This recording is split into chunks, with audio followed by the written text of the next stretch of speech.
Welcome to Turn and Note Conscious Centered Living. This thing makes me look like I've got cross-eye. I'm talking about. I need a camera. I use my mobile phone. It makes me look like.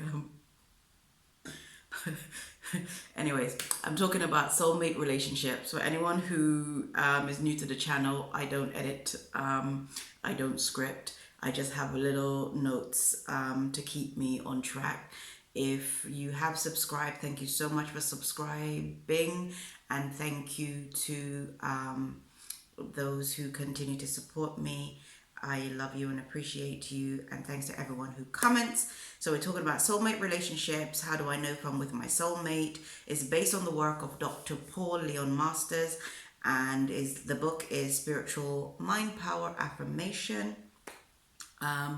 So yeah, before I get into it though, I want to talk about some of the, before I talk about the characteristics and features that you might find in a soulmate relationship, I do want to talk about some negative things that might influence a soulmate relationship, because you might think you're not with your soulmate when in fact you are, but there are some things that might cause disturbances, and so don't want you to panic that you're not with the right person. It could just be that might be you, or both of you need to work on yourself. So four main things that I'm touching on. One is lack of personal development. So things like anxiety, panic attacks might cause both or one person to withdraw from the relationship, or to not want to commit, or might even completely push the other person away. In that case, no relationship. Or perhaps you're toing and froing with each other, and somebody isn't willing to commit to the relationship, and that's going to cause a lot of friction and turmoil. The other thing is lack of spiritual knowledge. So if you're lacking in spiritual knowledge, you're going to have superstitious beliefs, okay? And that superstitious belief, because you don't have the experience, you're lacking spiritual experience and the knowledge, because real knowledge is experiencing, and spirituality is not about belief. It's about you experiencing for yourself, growing for yourself. Yes, we have teachers, yes, we're learning, but you have to meditate. You have to deepen your own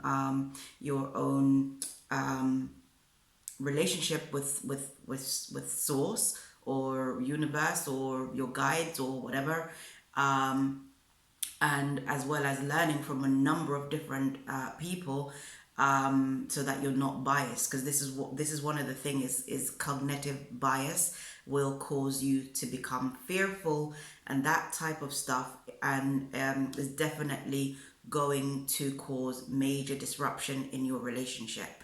A communication style, okay? Communication style, whether it's because of age gap, whether it's because of different backgrounds, different cultures, all kinds of things like that, can cause you, your communication style to be different, and communication styles can cause triggers. And so if you've got unresolved trauma, the way somebody communicates with you can actually trigger you, and that's going to cause major hostility, or can cause a lot of hostility, because that person is triggering traumas that are buried, and you might not even understand that's what's going on, or you're triggering them, and then that can cause a lot of issues. Lack of understanding of cultural diversity, I think I touched on that when I'm talking about communication style. So lack of understanding about cultural diversity, because now we're mixing and mingling with each other, having these mixed race babies. It's mixed race loving going on.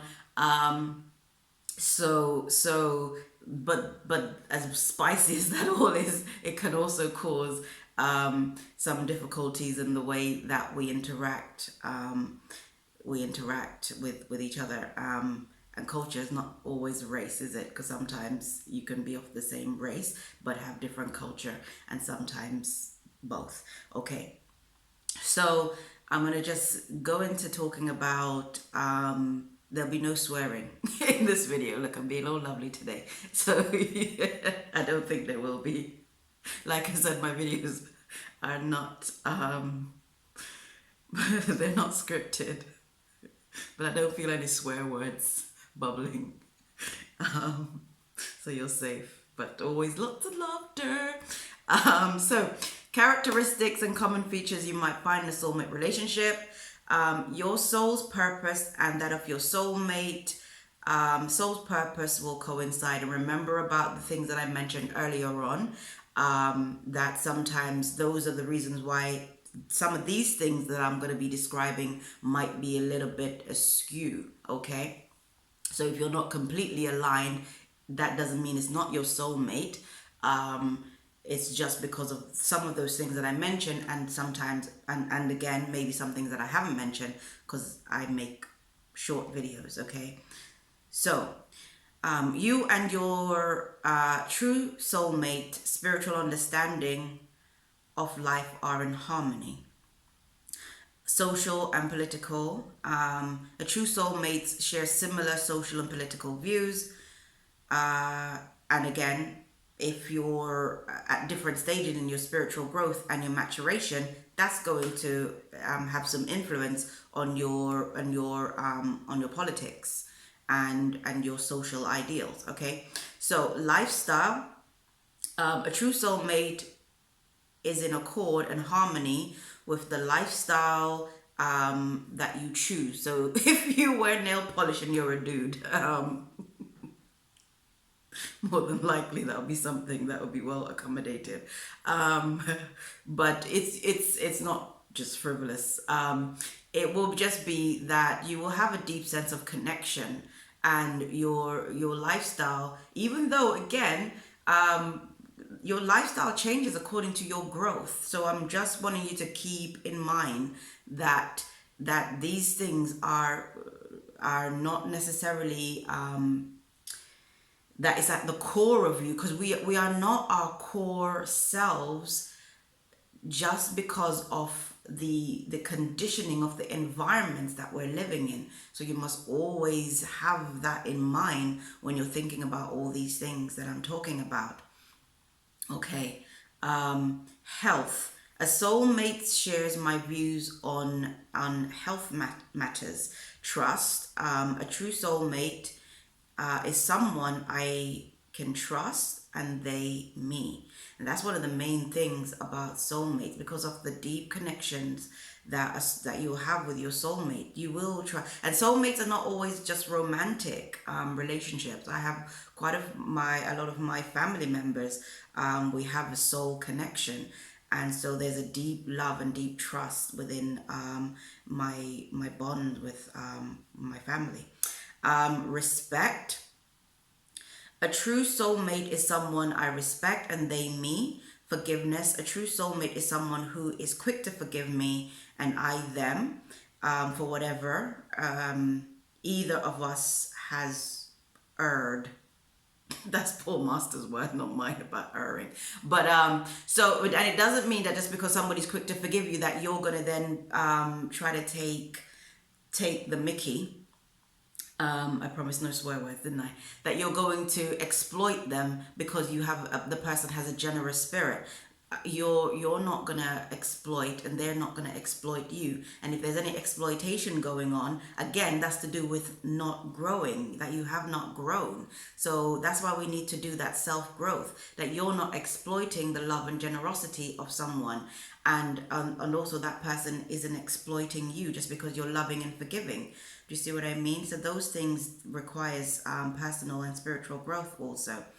And supportive. A true soulmate is supportive of my efforts in life and I of theirs. And that's also to do with appreciation. So there is a support. Support can be whether they're supporting you it could be financial, it could be just verbally verbal support, it could be supporting you in some other way, encouraging you. So the support could be a number of different things. Rubbing your feet,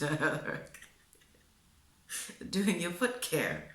Support can come in many ways, comforting. And again, when we're talking about support, it's going to be according to how that other person knows how to support you. So these things are, not, they might not know how you need to be supported. So you're going to have to be, you're going to have to talk to each other about how you want to receive support, as well as appreciating how that person supports you according to their own character. I sound like I'm a weather reader. I could do that. Over here, there's a cold front. Anyways, whew, one day there's going to be seriousness at Turn and Oak. Could you imagine? Supportive, comforting. A true soulmate is there to comfort me in times of genuine need, and I comfort them. So that's really, we're talking about a really loving, creating loving and symbiotic relationship. You can't just go buy a soulmate from the shop, well, you can get them on, you go online, get a soulmate. Anyways, confidant, confidant, not confidant. Why did I keep that one in? A true soulmate is someone I can confide in without hesitation. So again, it's just talking about trust. You feel safe with that person, knowing that they won't betray your trust in the future, and knowing so really it's the person with integrity is what this is saying. So that a true soulmate is going to have integrity. They're not going to betray your trust, and you're not going to betray them. When your partner tells you something in when them talk about bedroom talk or pillow talk or whatever, you're not going to go out there and tell it to your friends, or tell it to this and that and whatever else, whether you're upset or not upset. Them things as gross behaviors. And again, that's to do with maturity and developing. And so don't just chuck out your partner just because they don't fit into every single point here. Sometimes, like I keep on saying, it's to do with growth and development. You developing yourself, you developing together. And if you feel like, oh, I've lost my soulmate, we've got plenty soulmates, okay? And that's not to say to be dismissive of our relationships. Let me be very clear. But we don't have to wallow in I'll never love again and all this kind of stuff. We have plenty soulmates, okay?